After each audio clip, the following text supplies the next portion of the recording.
Je suis Hélène Gaillard, maître de conférence en histoire de l'art américain qui intervient sur le campus donc de Mâcon pour la langue anglaise, mais en spécialité art visuel, histoire de l'art, notamment de la peinture et de l'image fixe.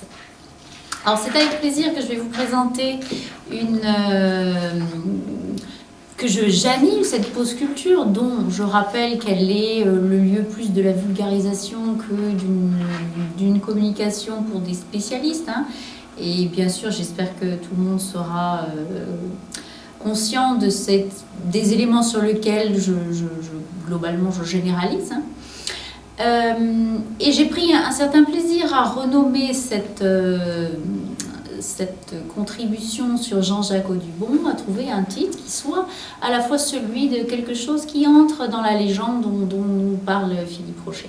Donc j'intitule ma communication Audubon, un griffon à la frontière, parce que bien sûr le griffon c'est l'oiseau mythique, l'oiseau qui est à la fois mi-aigle, mi-lion, et dont bien sûr les deux animaux sont un choix particulièrement fort en termes d'image et qui va nous faire réfléchir un peu sur cette personnalité qu'était Jean-Jacques Audubon et aussi son œuvre.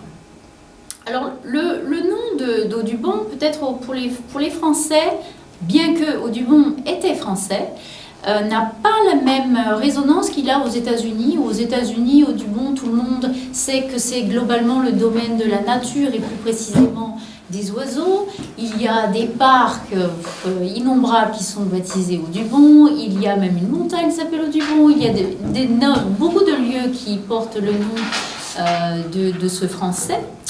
Et bien sûr, la Ligue de conservation des animaux et globalement aussi de toute la conservation au niveau de naturalisme porte le nom d'Audubon. C'est une société qui n'a d'ailleurs pas changé de nom depuis le 19e siècle. Audubon, quand j'insiste sur ce nom, c'est aussi plusieurs noms.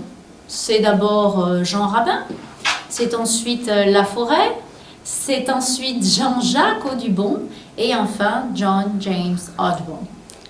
C'est-à-dire que c'est une personnalité qui s'est bien sûr façonné en même temps que ce territoire qui se façonnait. Il s'est façonné, il s'est donné une nouvelle identité. J'ai choisi un passage, j'étais très contente de trouver ce que Lamartine, l'enfant du pays, l'enfant mâconnais, disait à propos d'Audubon. Donc on va le lire ensemble avant de réfléchir un petit peu à ce qui était dit par Lamartine. Audubon aurait été partout ailleurs un grand philosophe, un grand orateur, un grand poète, un grand homme d'État, un Jean-Jacques Rousseau, un Montesquieu, un Chateaubriand. Là, il n'a pu être qu'un naturaliste, un peintre et un descripteur d'oiseaux d'Amérique, un buffon des États du Nord, mais un buffon de génie, passant sa vie dans les forêts vierges et écrivant avec l'enthousiasme de la solitude quelques pages de la grande épopée animale de la création. Donc c'est ce qu'en disait Lamartine lorsque Audubon disparaît lors de son décès. Et bien sûr, je l'ai à peine esquissé lorsque j'ai présenté comment était connu Audubon. Audubon, c'est bien l'artiste, le naturaliste, l'explorateur qui va consacrer sa vie aux oiseaux de ce territoire quasiment inexploré que sont les États-Unis et la partie des États-Unis qui était alors encore quasiment inexplorée, du moins des Européens. Alors, quelques éléments biographiques. Voici une représentation, un tableau de Syme. Je vois qu'il n'y a pas les légendes sous mes images. Je les rajouterai dans la projection, n'est-ce pas? Là, elle ne s'affiche pas. Donc, Audubon naît en 1785 à Saint-Domingue, donc à Haïti actuellement, sous le nom de Jean Rabin. Et il est reconnu ensuite par son père, qui est le capitaine Audubon, que 3 ans plus tard. Il naît donc sur la plantation de sucre que possédait son père, Jean Audubon, capitaine qui est établi à Nantes. Il est le fils donc, de Jean Audubon et de Jeanne Rabin, une jeune domestique qui vivait sur la plantation sucrière. En 1788, à l'âge de 3 ans, il rentre en France. Il est alors reconnu par son père, prend le nom donc, de Audubon. Donc la famille va aller vivre à Nantes. Nantes, qui, je le rappelle, est le premier port cette année-là à faire participer à la traite d'esclaves en France. Et il passe son enfance. Vous voyez cette première image. Ici, c'est la maison d'enfance, la maison de campagne à Couëron, qui est sur l'estuaire en fait de la Loire, un petit village, le petit village de Couëron. Et vous imaginez que c'est donc dans ces marais, dans cette belle campagne, que le jeune Audubon va développer sa passion pour les animaux, sa passion pour les espèces du vivant, la faune, mais aussi la flore. Et très vite, il va aussi dessiner ce qu'il voit, de manière complètement autodidacte. Il signera ses premiers dessins de jeunesse, La Forêt, donc ce nom que je vous disais au départ de La Forêt. Jean-Jacques est formé ensuite à l'apprentissage de la vie et des affaires, afin qu'il puisse reprendre les affaires de son père, notamment dans le domaine du commerce atlantique. Et c'est à l'été 1806, à tout juste 20 ans, qu'Audubon est envoyé par son père aux Amériques, en Pennsylvanie, pour échapper aux guerres napoléoniennes qui ont donc débuté en 1805. Il est aussi, on ne l'envoie pas sans rien, on lui dit de reprendre l'exploitation de Mill Grove. Donc ça, c'est sa première maison, l'image en bas à droite, et sa maison aux États-Unis, de Mill Grove, en Pennsylvanie. Donc, on lui demande de reprendre une mine de plomb et une propriété agricole. Donc un petit arrêt pour prendre la mesure de ce que c'est pour un jeune qui a 20 ans, de ce que lorsqu'on lui dit il faut aller vivre aux États-Unis. Donc dans un premier temps, être à Philadelphie, qu'est-ce que ça signifie par rapport à d'autres endroits de ce territoire américain? Donc je vous propose de regarder une carte qui va désigner la manière dont les États-Unis se sont développés depuis 1776, date à laquelle les 13 colonies demandent leur indépendance, et ce que graduellement elles ont obtenu pour être le territoire des États-Unis. Donc ce qu'on l'on voit en rose, vous avez en dessous, vous avez la frise, au moment de la guerre d'indépendance. Ensuite, progressivement, le territoire s'organise. Donc là, vous voyez les noms des différents États, mais à ce moment-là, ça se constitue bien sûr au fur et à mesure. Et notamment, ce qui est important pour la période où Audubon va arriver, lui, aux États-Unis, c'est que, dans un premier temps, donc, il est en Pennsylvanie, que vous pouvez voir, qui est donc plus vers le nord, et il va ensuite vivre véritablement à la frontière. Donc la frontière, c'est vraiment la zone où les villes ne sont plus organisées, le territoire est encore largement non développé. La zone sauvage de ce nouveau monde. Les éléments majeurs du développement aux États-Unis, vous voyez la partie verte. La partie verte, c'est ce qu'on appelle la Louisiane à l'époque, au tout début du 19e siècle, et qui est un territoire qui est vendu justement par Napoléon à Jefferson, donc aux États-Unis. Et ça, c'est en 1803. Donc Jefferson achète la Louisiane. Bien sûr, à ce moment-là, c'est ce que je vous dis, il n'y a pas les États. Là, vous voyez le nom des États par-dessous, mais c'est un territoire inconnu, enfin inconnu des Européens, et très peu utilisé par les Français. Et cet achat qui est pour un montant assez dérisoire, vous avez une idée de combien ça s'est vendu à l'époque, ce territoire, Philippe? Alors, ce territoire qui s'est vendu pour 15 millions de dollars. 15 millions de dollars a été ensuite l'occasion d'une exploration qui est organisée par Jefferson, qui elle aussi est une exploration de légende, l'exploration de Lewis and Clark, pour laquelle j'aurais été ravie de faire une autre communication, tant elle est en fait légendaire en elle-même. Et donc l'expédition Lewis and Clark part de du territoire de la zone de frontière jusqu'au Pacifique pour voir quels sont ces territoires qui sont encore inconnus. Donc je vais revenir là-dessus sur quelques éléments parce que l'idée était vraiment de découvrir ce qu'il y avait sur ce nouveau monde, sur ces territoires. On imaginait qu'il y avait des choses en effet qu'en Europe il n'y avait pas. D'autres dates clés. En 1819, le traité Adams-Onnis, c'est un territoire où la Floride, là, qui est au sud, est acquise. En 1830, dans le développement des États-Unis, très important, il y a une loi sur la malheureuse déportation des Indiens, donc avec le gouvernement américain qui va forcer les Premières Nations à quitter leurs terres à l'est du Mississippi. Alors le Mississippi que vous voyez là, qui est un fleuve, un long fleuve qui parcourt le pays du nord au sud, là vous ne le voyez pas trop parce qu'en fait il correspond à la ligne verte du territoire de la Louisiane. Le Mississippi qui, en ces années où arrive Audubon, marque enfin clairement la différence entre la nature complètement sauvage et la civilisation. Ensuite, il va y avoir en 1845 l'annexion du Texas, les guerres qui vont de 1846 à 1848 opposer le Mexique aux États-Unis pour les territoires tels que la Californie, la Nevada, l'Arizona et le Nouveau-Mexique. Et ensuite, bien sûr, la ruée vers l'or en Californie en 1848. Ce qui fait que en 1890, vous avez la fermeture de la frontière. On considère que les États-Unis sont allés de l'Est jusqu'à l'Ouest. Alors bien sûr, après, il y a des territoires qui ont été acquis à la suite, mais la frontière s'arrête en 1890. La frontière se fait. Alors, j'en reviens à Audubon. C'était donc la petite parenthèse pour vous mettre en condition sur ce que c'était d'aller vivre et d'aller s'installer aux États-Unis pour quelqu'un d'une famille aisée française. Audubon, ce qui le fascine toujours, c'est pas tant les affaires à faire, c'est pas tant cette mine de plomb. Ce qui le fascine, bien sûr, vous l'aurez compris, c'est la nature elle-même de ce nouveau territoire. Les oiseaux, les espèces du vivant.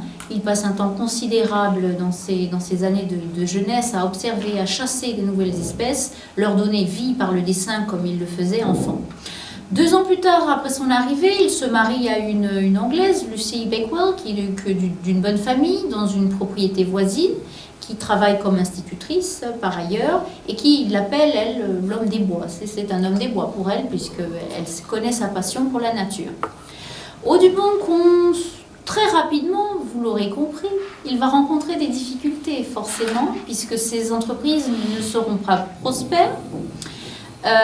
Et donc, il va devoir se lancer dans d'autres affaires commerciales qui le mèneront toujours plus à explorer des territoires.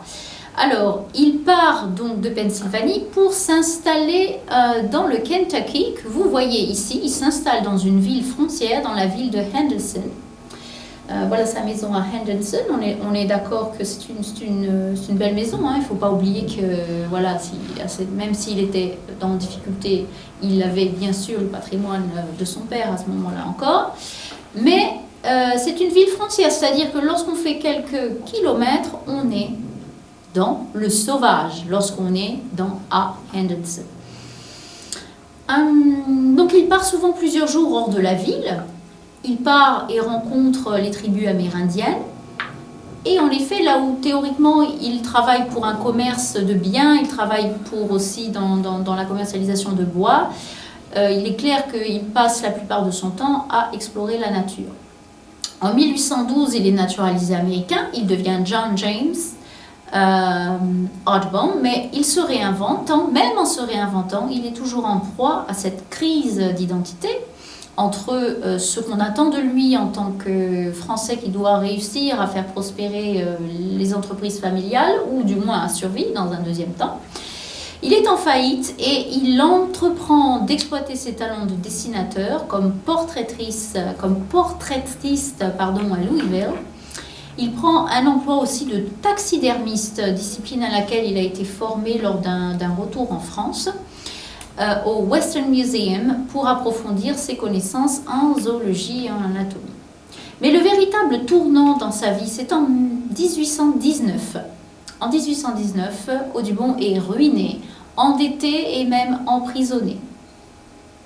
Et donc il est contraint d'accepter qu'il ne pourra jamais concilier sa passion pour la nature et l'exploration d'une activité professionnelle commerciale. Il se lance alors dans un grand projet. Et alors ce grand projet, quel est-il? C'est un projet qui serait de faire un catalogue de tous les oiseaux, une encyclopédie illustrée des oiseaux d'Amérique du Nord. Est-ce qu'il en existe déjà à ce moment-là? Oui, il existe déjà un ouvrage de référence sur le sujet. Il existe American Ornithology, publié en 9 volumes entre 1808 et 1814 par Alexander Wilson.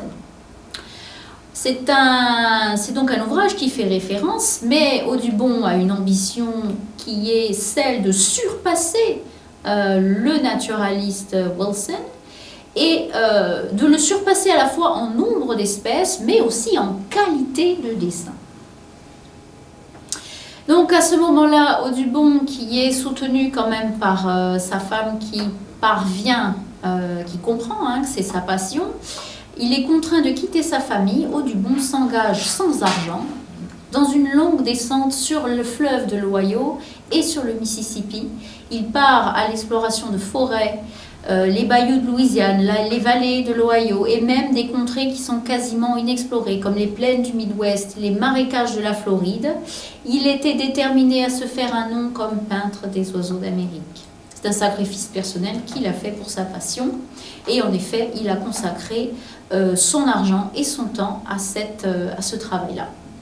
Pendant ces années, il est clair qu'il a vécu modestement, de manière très précaire, parcourant des milliers de kilomètres à travers des régions souvent inhospitalières, en laissant sa famille dans des conditions financières qui étaient aussi difficiles. C'était donc son projet de vie. Après 4 années d'exploration et de dessin, il regagne Philadelphie à la recherche d'un éditeur pour ses oiseaux d'Amérique, mais en vain. Alors, pourquoi à ce moment-là personne n'est intéressé par ces dessins? Pour plusieurs raisons. La première, c'est que le naturaliste, donc Alexander Wilson, le voit un petit peu comme un rival et le mot est passé qu'il vaudrait mieux éviter qu'il y ait une remise à jour de ces oiseaux d'Amérique. Et donc, il empêche quelque part à Audubon de se faire une place. Il y a aussi une volonté de la part d'Audubon de cette idée que sur le vieux continent, donc sur l'Europe, il va pouvoir trouver les moyens techniques qu'il ne trouve pas dans la jeune nation, qu'il ne trouve pas aux États-Unis. Je vais revenir là-dessus sur quelle différence majeure au niveau esthétique il y avait pour qu'il ne puisse trouver qu'en Europe ce degré de technicité. Donc en avril 1826, Audubon repart en Europe, il embarque pour l'Angleterre pour organiser la publication de son grand œuvre. C'est un travail qui prendra 11 ans et pour mettre en œuvre, bien sûr, du point de vue technique et financier, la publication de Birds in America, qui va s'étendre de 1827 à 1838. Alors, voyons un petit peu en quoi cet ouvrage, Birds of America, c'est un livre de légende. Et quand je dis un livre de légende, c'est parce que c'est l'un des livres qui actuellement figure parmi les livres les plus chers du monde, bien sûr, dans ses copies originelles. En 2010, il y a eu une mise aux enchères d'un des exemplaires, il en reste une centaine qui s'est vendue à 11 millions d'euros. Donc pour vous dire, c'est un petit peu, voilà, c'est parmi les top 5 ou top 6 des livres les plus chers du monde. Alors, qu'est-ce que c'est que Birds of America? C'est donc une œuvre maîtresse, Oiseaux d'Amérique, qui est un projet d'une ampleur inégalée, qui a nécessité des fonds considérables pour sa publication. Pourquoi? D'abord, alors aujourd'hui, vous avez une version qui est bien sûr, qui n'a rien à voir avec ce dont je vous parle, parce que déjà en termes de format, Birds of America, c'est un folio double éléphant. Alors un folio double éléphant, peut-être Anaïs, non, ça vous parle. Donc un folio double éléphant, c'est un format qui fait quasiment 100 cm sur 66 cm, c'est-à-dire c'est un ouvrage vraiment très très large. Et pourquoi ce format déjà? Parce que Audubon voulait une représentation des oiseaux qui soit à taille du réel. Donc il y a déjà cette première contrainte technique. Et donc, comme je vous le dis, le double éléphant, le format folio double éléphant, exigeait des moyens techniques importants. Donc pour financer cette entreprise, Audubon s'est donc tourné vers l'Europe, notamment vers l'Angleterre, parce qu'il cherchait des mécènes parmi l'aristocratie, qui était fascinée par la nature sauvage d'Amérique. Donc il a organisé des présentations publiques, des expositions. Il a impressionné aussi les élites européennes avec ses récits d'exploration, parce que vous avez compris qu'au-delà de ses talents de dessinateur et d'explorateur, il y avait aussi des aptitudes oratoires, il y avait également, bien sûr, des éléments de fiction, puisqu'il écrivait, je vais en parler, des nouvelles et essentiellement des nouvelles. L'idée ensuite étant de lancer une campagne de souscription qui va permettre aussi aux amateurs d'art et de sciences de commander des planches au fur et à mesure de leur publication. Ce modèle, donc en série, va permettre de lever des fonds tout au long du projet sans avoir à attendre la publication complète. C'est pour ça que la publication a pris 11 ans. Et grâce à ce système, il a pu rassembler des ressources suffisantes pour financer les techniques de gravure, d'impression et de diffusion de ses travaux. Qu'est-ce qui fait aussi l'aspect légendaire de Birds of America? C'est donc l'aspect complet. Là où Wilson, vous vous souvenez de son rival, Wilson avait répertorié 268 espèces d'oiseaux, Audubon va en répertorier quasiment 500, donc quasiment le double. Et c'est donc une contribution qui a été, en termes scientifiques, absolument très précieuse. Chaque oiseau est aussi représenté dans une pose naturelle et dynamique. Ça, c'est vraiment la particularité du style Audubon par rapport à Wilson. J'en reviens à ce que je vous ai montré. On voit quelques exemples et ensuite, vous verrez clairement le style Audubon, qui, je rappelle, est autodidacte, n'est pas un naturaliste qui a fait une formation, qui a suivi une formation. C'était avant tout un explorateur, observateur et dessinateur. Et donc, lorsque, par exemple, Wilson voyait des choses comme ça, puisqu'ils avaient été en contact, il lui reprochait ce style. En quasiment, qu'on pourrait dire, in situ, ce que la vérité des oiseaux in situ. Ils n'ont pas du tout la même optique de comment on va représenter. La représentation de Wilson est celle qui est la plus courante à l'époque, avec quelque chose de figé, là où Audubon cherche à reproduire la vie. Donc bien qu'il n'ait reçu aucune formation académique à proprement dite en art ou en biologie, Audubon a développé un style unique, ayant une précision scientifique méticuleuse à une représentation esthétique vivante des oiseaux. Donc il choisissait les moments où, par exemple, les oiseaux, pour les représenter, se nourrissaient, volaient, chassaient, se battaient, nourrissaient leurs petits. Donc vous voyez vraiment des moments de vie, le réel, et non pas une représentation figée. Vous l'aurez compris, en explorant plus de territoires, c'est évident qu'il a répertorié plus d'oiseaux. Il y a d'ailleurs près de 25 espèces qu'il a découvert et nommées lui-même. Donc en explorant des régions encore inconnues de la plupart des scientifiques occidentaux, Audubon a documenté non seulement les espèces d'oiseaux, mais aussi, comme là on le voit en arrière-plan, les écosystèmes où ils vivaient. Et ces descriptions ont apporté un éclairage nouveau sur la biodiversité des territoires américains. Donc en termes de technique et d'observation des animaux, donc vous l'aurez compris, son travail de dessinateur était fondé sur une observation minutieuse. Il passait des heures, voire des jours dans la nature, à attendre les oiseaux, à reconnaître leurs cris, leurs chants, à observer leur comportement de reproduction, d'alimentation, également à être l'un des premiers à comprendre les migrations, les cycles de retour en procédant à des techniques de bagage, à noter les moindres détails de leur plumage, de leur posture dans laquelle ils se retrouvaient. Il utilisait principalement l'aquarelle, bien sûr, parce que c'est une technique, remettez-vous en contexte de ces explorations dans des conditions assez précaires. L'aquarelle est disponible rapidement, sèche rapidement et offre une gamme de couleurs assez large. qu'il combinait parfois avec le pastel. Mais dans ces dessins originaux, en effet, c'est l'aquarelle et le pastel avec une pluralité de ces techniques-là, pour reproduire par exemple les effets de plumes que l'on voit clairement ici sur le héron. On a clairement l'impression, si je pouvais zoomer, qu'il y a chaque plume est tracée de manière indépendante.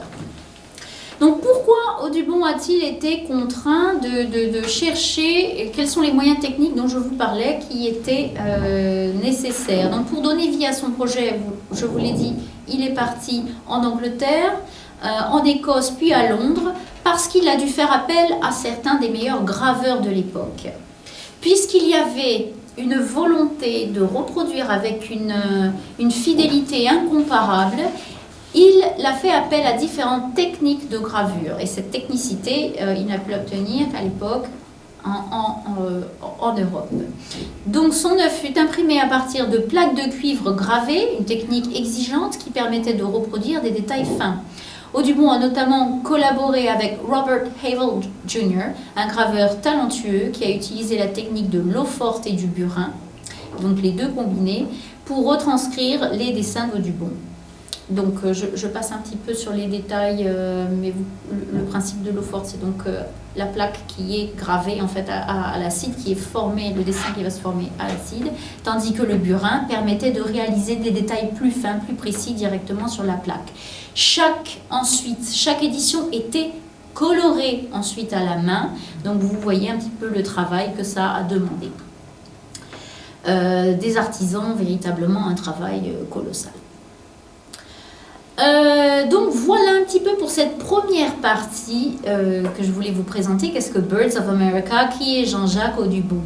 Donc ce livre de légende et cette personnalité de légende est, comme pour toute légende, il a des parts plus sombres. Et il est important de signaler certains aspects qui sont décriés à la fois de son travail, mais aussi de sa personnalité. Il y a chez Audubon, comme dans tous les mythes du Far West, il y a The Good, The Bad and The Ugly. Et vous aurez sans doute reconnu le titre original du film, Le Bon, la Brute et le Truand. Alors, qu'est-ce qui est à nuancer dans la vie et l'œuvre de Audubon? Eh bien, vous l'aurez compris, quand ce que je vous ai dit que la société Audubon a gardé son nom, c'est que la question s'est posée de savoir si elle devait être renommée. Et pourquoi? Parce que premièrement, la société Audubon, sa mission, son œuvre, c'est la conservation des espèces. Or, notre Audubon, pour pouvoir arriver à cette qualité de dessin, il tuait des oiseaux. Et quand je dis il tuait des oiseaux, c'est qu'il en a tué à l'appel. Donc Audubon utilisait des spécimens qu'il avait lui-même chassés pour pouvoir les étudier en détail et les dessiner de manière réaliste. Mais il faut comprendre qu'au début du 19e siècle, la notion de conservation des espèces n'était pas aussi avancée qu'aujourd'hui. À cette époque, tuer les oiseaux pour les étudier ne semblait pas une pratique qui choquait, notamment parce que la photographie n'existait pas, puisqu'il a fallu attendre un autre de nos compatriotes bourguignons, Nicéphore Niepce, pour la première photo. Donc cela peut sembler choquant avec notre sensibilité moderne, mais c'est un moyen incontournable à l'époque pour saisir précisément les formes et les couleurs des oiseaux. J'ai même envie de dire, c'est finalement le seul moyen pour avoir un degré scientifique de précision. La seconde chose qu'il faut prendre en compte, c'est qu'il est important de noter que la conscience de la possibilité de la disparition des espèces n'était pas aussi développée qu'à l'époque. Donc, par exemple, tout à l'heure, je vous parlais de l'expédition Lewis and Clark, et le président Thomas Jefferson, lorsqu'il envoie Lewis and Clark, il était persuadé qu'il allait trouver des mammouths sur le territoire américain. Donc, vous comprenez bien, l'idée de la disparition des espèces, et notamment le grand ouvrage de Darwin sur l'évolution et la disparition, n'était pas encore publié, puisque l'origine des espèces date de 1859. Donc c'est cette œuvre qui finalement allait profondément changer la perception et l'évolution et la possibilité d'extinction des espèces. C'est-à-dire que dans ses écrits, lorsque Audubon quasiment dit ben, j'en ai tué tant, aujourd'hui j'en ai tué autant, c'était, je ne pense pas qu'avec le recul, il aurait pu penser que ça lui serait retombé dessus. Voilà, dans ce contexte, l'idée n'était pas, l'idée que certaines espèces pouvaient disparaître, c'était assez imprécis. Donc ça c'est pour ce qui est the bad, vous l'avez compris, qui est vraiment clairement à nuancer. Mais il est indéniable à mon sens que Audubon aimait la nature. Les écrits qu'il en a laissés, puisque je vous ai dit, c'est pas seulement... Alors chacune, j'ai oublié de préciser que chacun de ces dessins était accompagné d'une légende sur laquelle avait travaillé Audubon en partenariat parfois avec des ornithologues, mais qui montrait le degré dont je vous parlais tout à l'heure, le degré d'analyse et de rigueur scientifique dans la réflexion sur les détails des espèces d'oiseaux, sur par exemple les mesures donc, des juvéniles, des espèces adultes, leur comportement. Donc tout ça, c'est des choses, il avait une vraie rigueur scientifique. Et donc, je vous disais, non seulement dans ses écrits, son amour de la nature transparaît clairement, malgré ce massacre, hein, que de nos points de vue à nous, ce massacre d'oiseaux, dans des lettres qu'il a rédigées. Alors, je vais vous citer quelque chose qu'il dit, peut-être pour nuancer. Certaines espèces, clairement, il dit qu'il a quelques remords de devoir ôter la vie de ces êtres tant aimés. Mais je pense qu'en vivant à travers, si proche des oiseaux, des créatures à la vie qui est précaire, hein, des êtres qui sont parfois sans pitié, les rapaces qui s'entretuent, qui luttent, qui vivent et survivent dans un environnement hostile, son rapport à la vie et à la mort, et à l'idée de donner la mort, était sans doute différente de la nôtre. Donc ceci, je vous le traduis, il l'espérait, donc il dit, il voulait posséder toutes les productions de la nature, mais il leur souhaitait la vie. I wished life with them, but this was impossible. Peut-être peut-on estimer que en leur rendant hommage d'une manière aussi vivante, c'était son moyen de redonner vie et de donner accès à l'éternité à ces êtres tant chéris dont certaines espèces ont actuellement disparu. Enfin, il y a donc un autre sujet que je voulais aborder parce que sinon le travail serait assez faussé, tant c'est actuellement dans la première chose que l'on trouve à propos de Audubon. Malheureusement, c'est ça parfois qui arrive actuellement, c'est le fait qu'il était propriétaire d'esclaves et celui de ses positions contre l'abolitionnisme, notamment à travers des récits comme Le Fugitif, donc c'est le titre d'une de ses nouvelles, qui relate le retour heureux d'esclaves à leurs propriétaires. Alors pourquoi je vous dis ça? C'est parce qu'en effet, sur la Société Audubon, tout ça c'est mis en ligne. La Société Audubon a gardé le nom Audubon, mais fait état de ce que l'on peut trouver sur ses prises de position, sur le fait qu'il ait été propriétaire d'esclaves. De mon sens, il est évident que cela constitue ce que j'ai nommé « the ugly », la part la plus sombre hein, de la vie d'Audubon. Et je ne suis pas toujours d'accord avec l'idée de dire que c'était un homme de son temps. Pourquoi? Parce que c'est un homme qui était allé en Angleterre, qui avait des contacts en France, qui est né en France, à une époque où, bien sûr, avaient déjà émergé des voix abolitionnistes. Et donc, Audubon était libre de choisir son camp à ce sujet. Néanmoins, faut-il oublier pour autant l'accomplissement majeur d'Audubon, cette détermination, cette précision, cette contribution majeure qu'a été ces Birds in America. Comme toute légende, comme dans toute légende, il y a du vrai et du mensonge, il y a du louable et du reprochable. Mais je pense qu'on ne peut pas jeter aux oubliettes l'accomplissement. Philippe, comme vous l'avez dit, la légende est imprimée. Après, maintenant, à vous, à nous de l'interpréter. Merci beaucoup.